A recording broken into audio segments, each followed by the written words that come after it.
wa ta'ala says in the Holy Quran, Bismillah ar-Rahman ar-Rahim, He knows what is before them and behind them, although they do not comprehend Him in their knowledge. Today, inshallah, I want to talk about the issue of what our duties are and what we are supposed to be doing during the period of the occultation or the ghaibah of the awaited Imam al-Mahdi ajallah. And according to our teachings and according to our religion, Imam al-Mahdi has had two periods of occultation. There was the minor occultation, the minor ghaibah, which lasted 69 years, 69 lunar years. And then we have the major occultation, which is when the Imam went into his second period of occultation up until this very present day. Now, during the minor occultation, the very first one, Imam al-Mahdi was able to communicate to the followers of him, to the Shia of the Ahlul Bayt alayhimus salam, through four main deputies or representatives. However, during this current period of ghaibah, of occultation, us as Shias, as followers of the madhab of the Ahlul Bayt and of the awaited Imam, must refer to our scholars, our ulama and maraja, for any advice on religious needs and religious matters that we require the answers to. And in order to try and understand this concept of ghaibah much better than I can describe it, there are some books which are recommended to be read in order to enlighten you on this topic and to give you knowledge. The most important of which are al-Nu'mani's book, which is called Al-Ghaibah, and the book by Sheikh al-Tusi, which is called Kitab al-Ghaibah. Both are available obviously in Arabic and in English as well. You can find them online or you can buy them from bookstores. Now, one of the main things I want to touch on is one of the statements of Amir al-Mu'mineen, Imam Ali ibn Abi Talib alayhi salam, who says that one of the best worships, one of the best forms of ibadah which a believer, which a mu'min can have, is to have anticipation for the reappearance of the awaited Imam. But before I discuss this further, I just want to go over the reasons why Imam al-Mahdi went into occultation in the first place. Now, our ulama have told us very clearly that all of the reasons and all of the secrets for the reasons why the Imam went into occultation are not known. We do not know all of the reasons and all of the ways and the methods which caused the Imam to go into occultation in the first place. However, they have told us from certain riwayat and ahadith that we have that there are a few things that we can pick out and give as answers. The first and most important is to try and test the believers, to try and test the mu'mineen. On all of our Islamic sources, testing the creation of Allah subhanahu wa ta'ala and choosing which of them is righteous and which of them stays on the correct path is one of the things which Allah subhanahu wa ta'ala constantly does throughout the history of mankind. Allah subhanahu wa ta'ala always tests and puts trials and tribulations on the mu'mineen in order to see which of them is best. As we know, our life and the life of all of our ancestors that came before us as well passed through the time of the Ahlul Bayt and even before this as well. Life for everybody is a test to work out who is the pious ones, who is the ones who have faith in Allah subhanahu wa ta'ala. And the people who do have this faith use this time, use the life that they have in this world to try and nurture their faith, to gain taqwa, to gain humility, and to perfect their spirituality. And Imam al-Mahdi going into occultation is just a means to test us. Allah subhanahu wa ta'ala has made the Imam go into occultation as a means for us to be without the Imam, to see how we cope. If you compare it to people during the lifetimes of Imam Mahdi before he was in occultation or any of the other 11 Imams, they lived under Imam. They had an Imam to guide them. If they needed answers, they were able to go and question them. Therefore, life was in some ways slightly easier for them. And now when our Imam is in al-Ghaibah and he is in occultation, it is more difficult for us because we do not have the direct access to the Imam.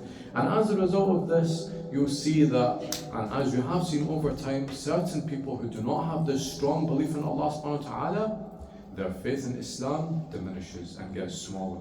They begin to have doubts which creep into their hearts. They begin to have uncertainty which comes to them because they don't have this strong faith, because they don't have the trust in Allah subhanahu wa ta'ala that this appearance and reappearance of the Imam will come soon. In fact, one of the hadiths by Imam Musa ibn Ja'far alayhi salam clearly expresses to us that Allah subhanahu wa ta'ala places ghaiba and occultation of the Imam as a test solely for the believers to see how they will cope.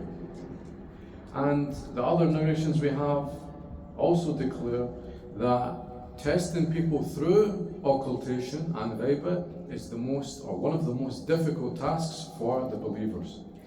There's a very long hadith where Rasulullah sallallahu alayhi wa sallam mentions this very issue, and in this he says, as a prophecy and as a foretelling of what is going to happen, he says that al-Mahdi shall disappear from the sight of the Shia and his followers, and nobody shall stay stable on their belief except those who Allah subhanahu wa ta'ala has put their hearts on the path of faith and made it worthy. Meaning that during this period of occultation, the Holy Prophet Muhammad, peace be upon us, is telling us that a lot of people will go astray because they do not have the Imam in front of them. But this doesn't mean that everyone will go astray, because some people have the trust in Allah subhanahu wa ta'ala. They have tawakkul. They acknowledge the Imam of their time and the people who represent him as well. The second reason why Imam Mahdi went into occultation, according to the scholars, is so that he will be free from giving bay'ah to an illegitimate ruler. Our Imam, as we have been told, will not accept or recognize any government which commits oppression or dhulm. He doesn't need to perform taqiyya for any king or any oppressive ruler, and he will not live under the flag of any oppressive ruler as well.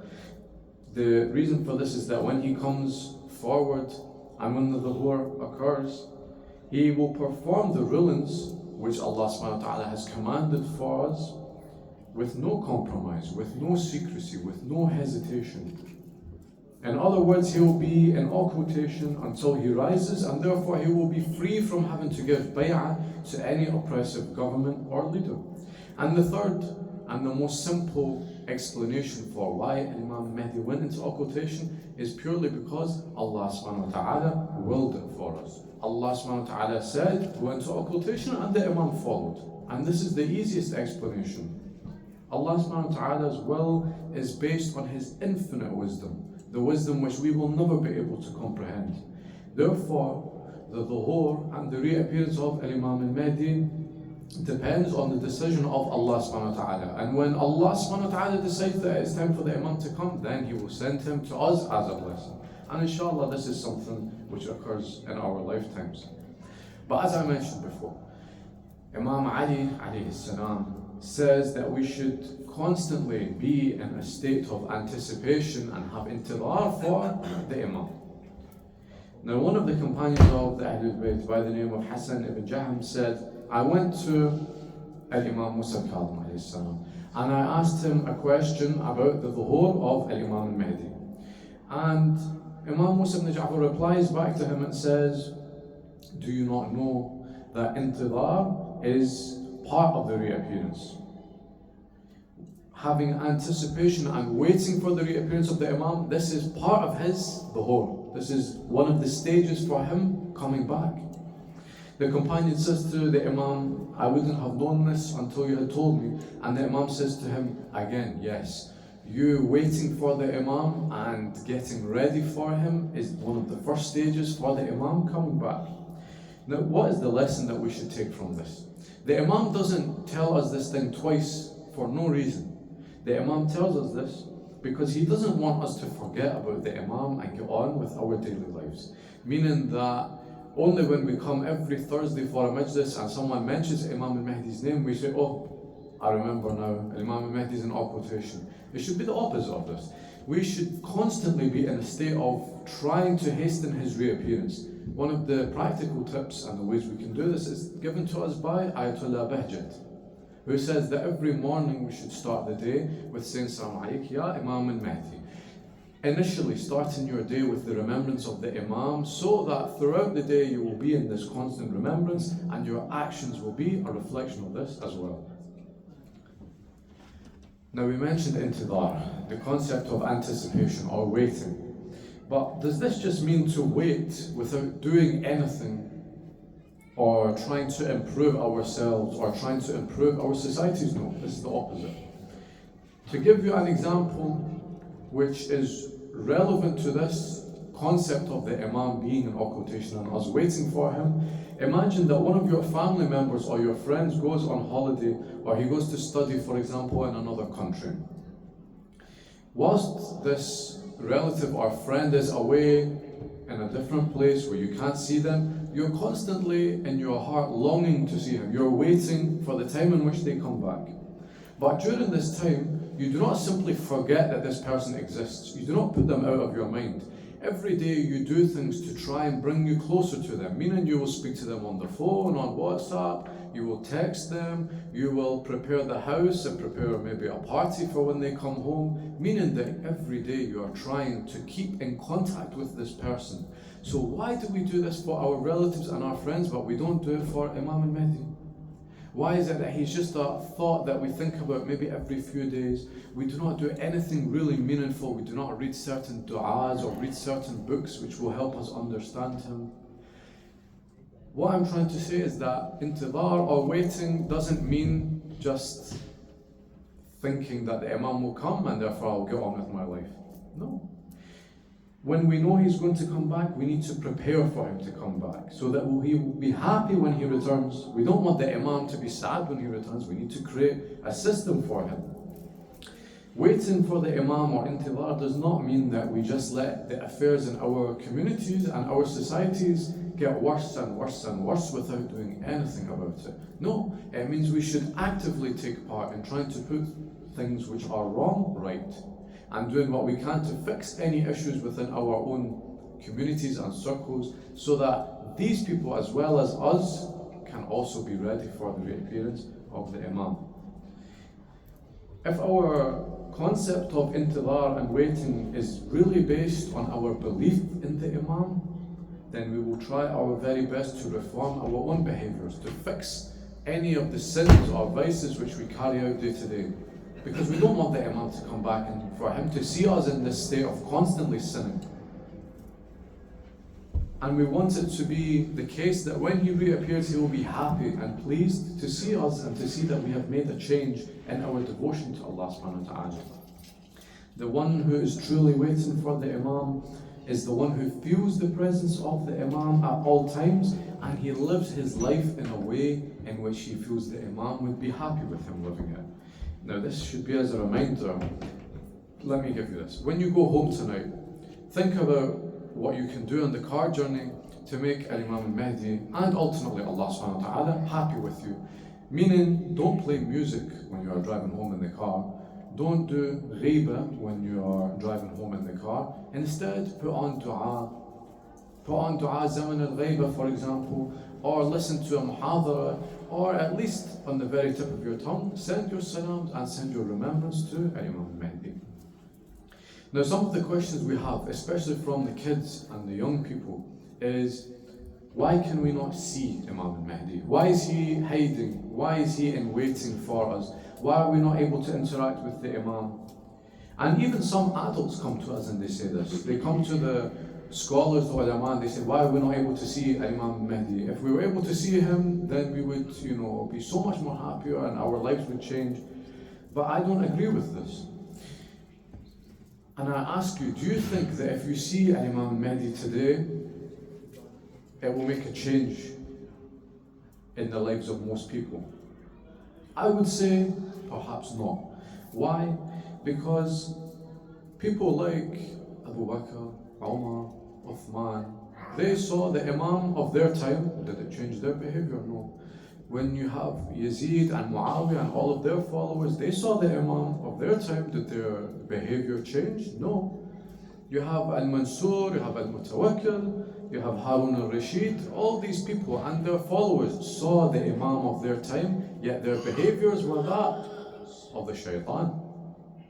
And they did not adhere to what the Imam wanted from them. So what makes us think that we are so high in faith that when Imam al-Mahdi comes back, we will be instantly of his followers? Not until we perfect ourselves in our religion will we even be close to being considered as one of the companions or the Sahaba of al-Imam al-Mahdi. Seeing the Imam is useless. It is meaningless unless we know the Imam.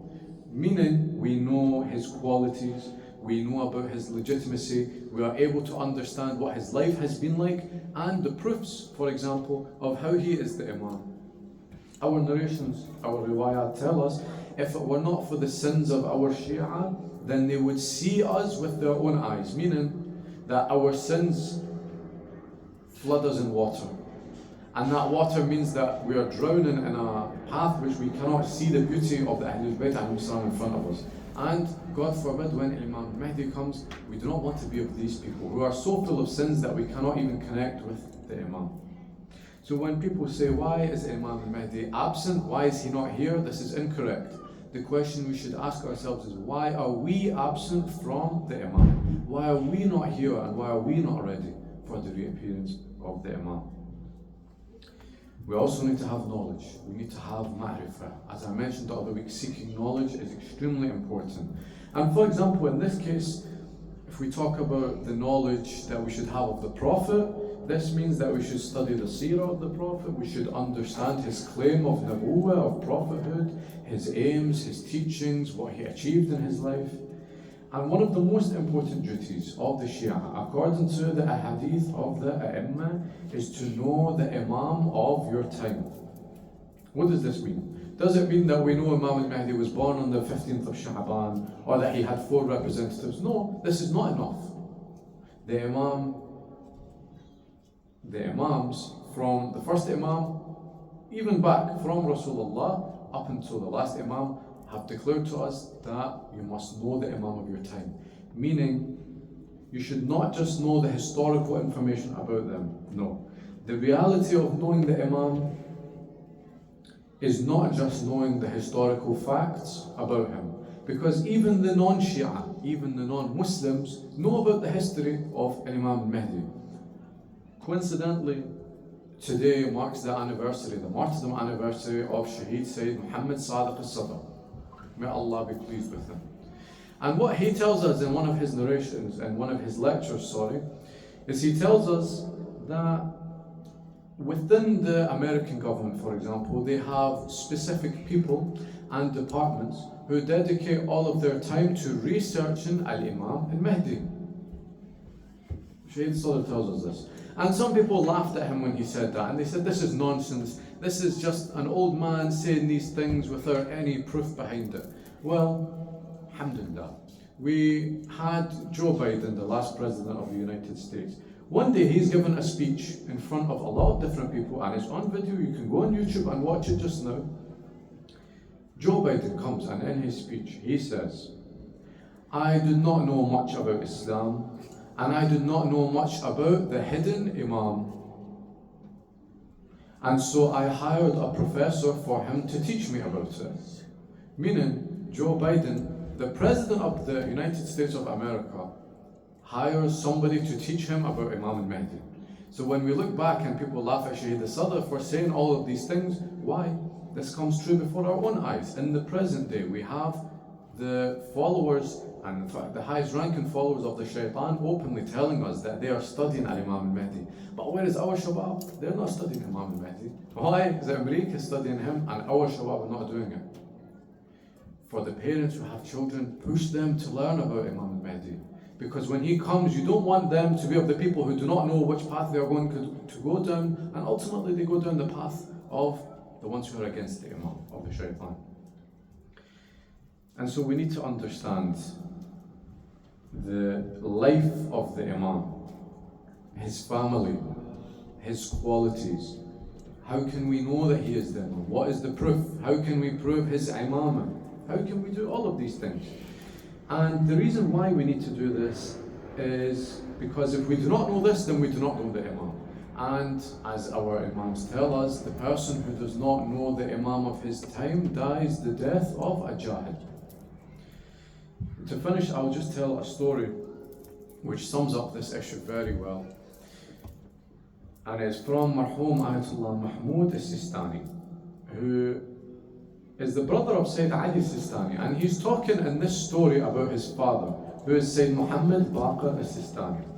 And he tells us that during his lifetime, he was one of the great scholars in the city of Mashhad in Iran. And he tells us that he made a pledge, he made a promise, that he's going to read Ziyarat Ashura for 40 weeks in a row in various different masajid, in various different mosques. And his intention of reading it every week for 40 weeks is that he can meet Imam al-Mahdi before he dies. And he tells us that during the 40th week, meaning the very last week of him reciting Ziyarat Ashura, he was in a masjid.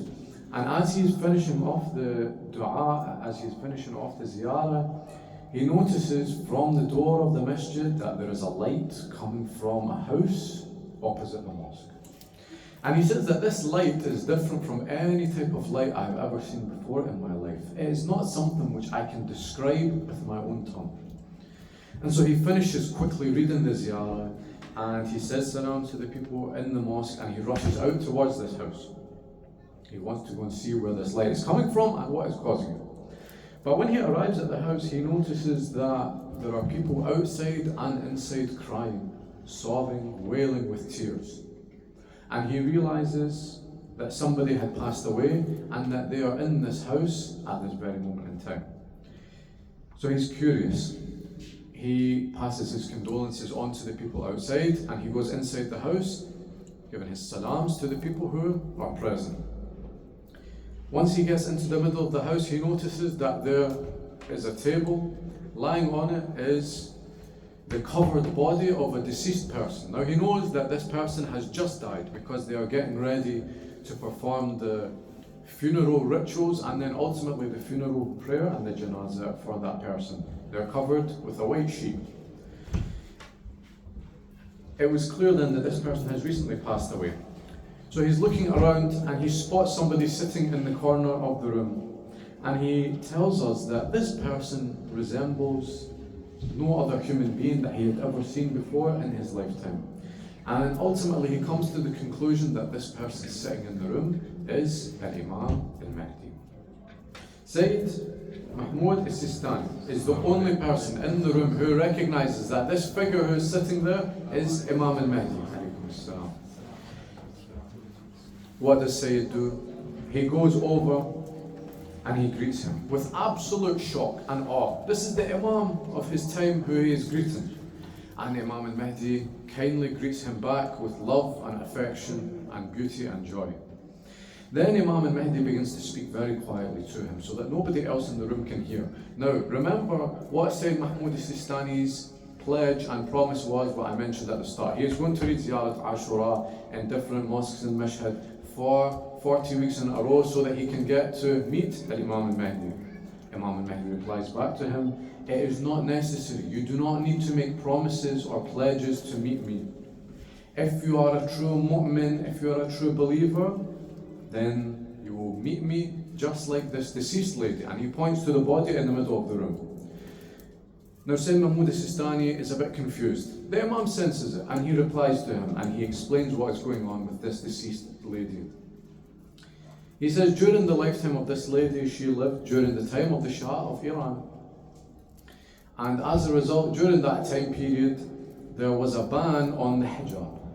Meaning that if you were a lady and you were walking in the streets of Iran, whether it be Tehran, Mashhad, wherever, you were not allowed to wear the chador, abaya or the hijab.